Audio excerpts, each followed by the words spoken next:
عظمت صحابہ او د حب اهل البیت د نبی صلی الله علیه وسلم د بیت سره مینا محبت دا یوازې صرف د اهل الحدیث نبذ ہویم چې د هر مسلمان دا صفت دي چې مونږه د صحابه مبارکي ځان داسې پوهیږو لکه څرنګه چې د دوی صفائی او د دوی عظمت او وقار الله په خپل کتاب کې بیان کړی دي او که زمونږ ذهن سازو کې معمولی فرق هم راغی د یو صحابي په باره کې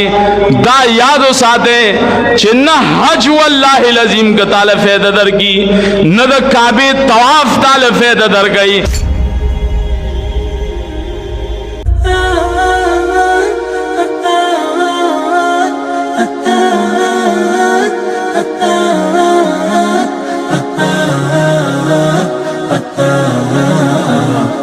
الحمدللہ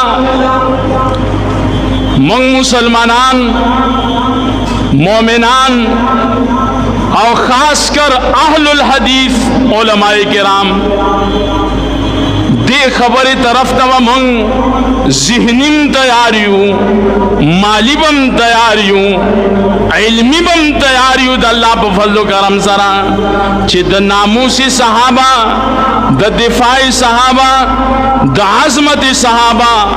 اور دا حب اہل البیت دا نبی صلی اللہ علیہ وسلم دا بیت سره مینا محبت دا یوازی صرف دا اہل الحدیث نبذ ہویم چې دا ہر مسلمان دا صفتی خوا چې دې خبرې ته تیاری کا د پيو مجنون به مسلمان ځان نه جوړي ښه دې ته به ذهني آلریډي تیاری چې بای ما بیان واورېدو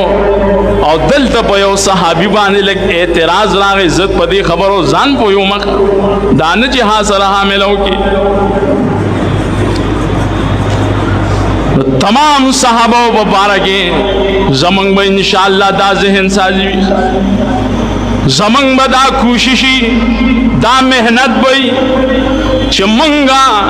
دا صحابہ مبارکیں زان داسی پویگو لکه سرنگی چی د دوی صفائی او د دوی عظمت و وقار اللہ په خپل کتاب کې بیان کړی دي داسی ذہن سازے بکو او که زمون ذہن سازو کې معمولی فرق هم راغی د یو صحابي په باره کې دا یاد وساته چې نه حج والله العظیم که تعالی فایده درکړي نه د کعبې طواف تعالی فایده درکړي او نه د اشراق منځ تعالی فایده درکړي ځکه بنیاد دی غلط دی بنیاد با ټیټ ساتي نو بیا بادي د خپل وس مطابق کار دی دغه الحمدلله زمون مشن دی زمون تحقیق دی او د صحابه سیرت هم په دغه بنیاد باندې مون بیانو رب العالمین دی مونږ له سمج او بصیرت راکې رب العالمین دی مونږ د جهل او د بيدینه نو ساتي اقول قولي هذا واستغفر الله لي ولكم ولسائر المسلمين